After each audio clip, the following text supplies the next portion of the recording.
we're going to be consuming the event, whether in person or on TV. What are the things we're most pumped about for Super Bowl 57? Chris, you're up. Well, I think the thing I'm like most pumped about is first just like the matchup of football is what I get most pumped about, and like the greatest sack defense we've ever seen in the history of football in the Philadelphia Eagles, other than the '85 Bears, versus an offensive line that's worth hundreds of millions of dollars and really damn good, and coached by an ex-O-line coach in Andy Reid who understands how to pick up blitzes and do all those types of things.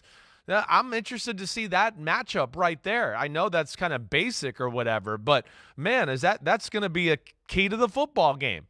And how Philadelphia plays that. Are they going to be as aggressive and play five-man fronts as much as they do, this whole season? I'd go, okay, yeah, you might get a little pressure, but you'll have one less guy in coverage, and that's a little scary against this guy wearing red with the 1 and 5 on his jersey. So I'm just interested to see that approach and from both teams and kind of how that part of the matchup shakes out. Yeah, I'm above all else excited to see another game in person with Patrick Mahomes. With one GOAT gone, the new GOAT trying to begin the process of inching toward. Huge difference between 1 and 2 Super Bowl wins. Didn't get the second one because that gave Tom Brady number 7 2 years ago. Now's his chance to get ring number 2. Then you go for 3. Then you go for 4. I mean, before you know it, you're chipping away. And if anybody currently in the game has a chance to chip away at the 7, it's Patrick Mahomes. But when you have that opportunity, you can't squander it.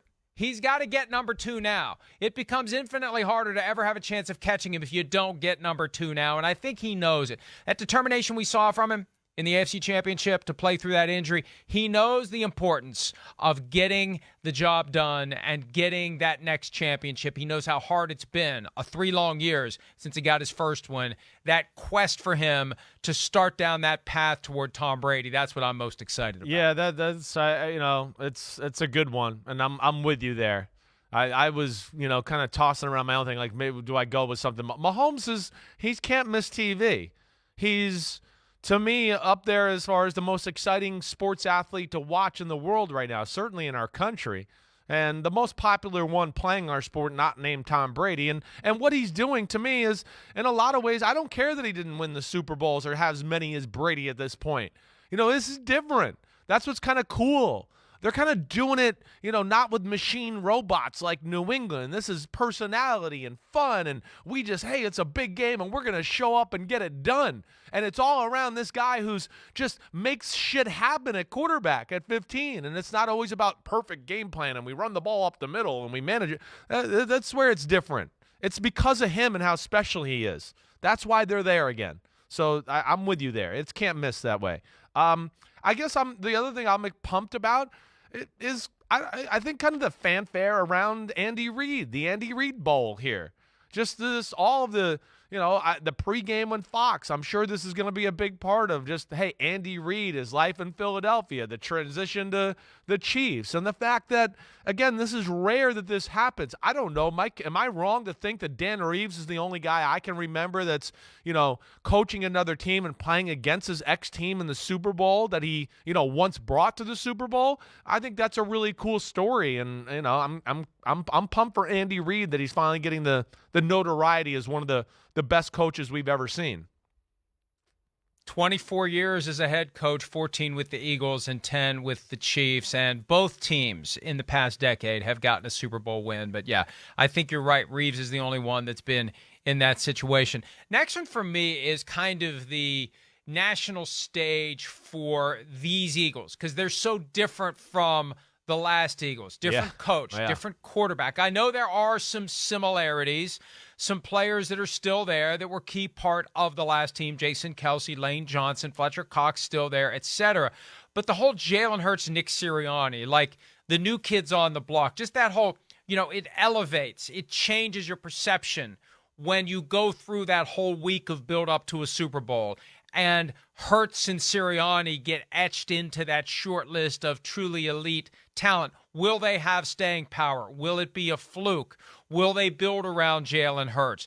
And Sirianni's got a very colorful personality that hasn't been fully appreciated yet. And I think we'll see some of that come out because there's so many media availabilities. He'll probably have some funny quotes, some funny moments throughout the week. We'll get to know those guys a lot better than we have over the course of the season. That's part of the fun for me. When you get a team, even though the Eagles were just there 5 years ago, they're so different. It's like a team that's never been there before. Yeah, I hear you there. There's some new blood here. I mean, even, Mike, it's crazy. It's a lot of new blood on the Eagles. Even for the Chiefs, they were in the Super Bowl 2 years ago. It's like the whole team's gone. You know, that's the other amazing thing. Back to your Patrick Mahomes pick. The team is they went to the AFC Championship game in 2021. Half that team's gone. It doesn't even matter.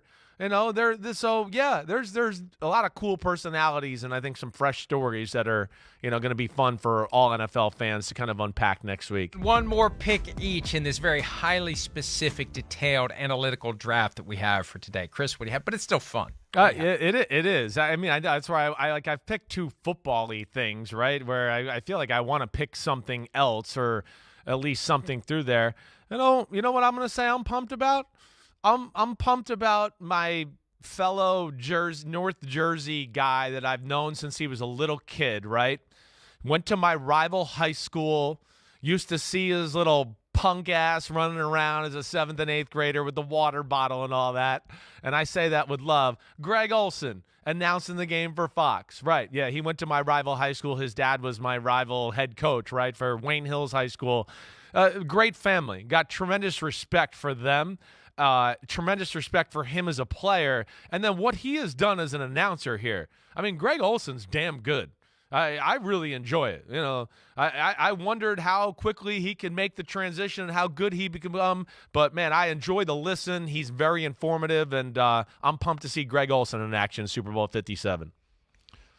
Puts a lot of pressure on Tom Brady when he bumps Olsen out of that spot. Olsen's setting a high bar for Tom Brady, and Olsen's setting himself up for something big somewhere else because I don't think he's going to be the number 2 guy at Fox for very long. Last one for me, and I go through this every year, and let me just summarize this without getting all misty or sappy or melodramatic, but I have a moment before every Super Bowl where it just kind of hits me that I have no business being here. I have no business being involved in any of this. I was just some fat little dumpy kid that liked football, and I do it every year, man. Yeah. I'm sorry to get emotional about it, but I never thought I'd live a life like this, work with awesome. Assholes like you, I hear have fun every day, and dreams come true on the Super Bowl. And you're a skinny punk now, but either way, Super Bowl 57. Wasn't back then.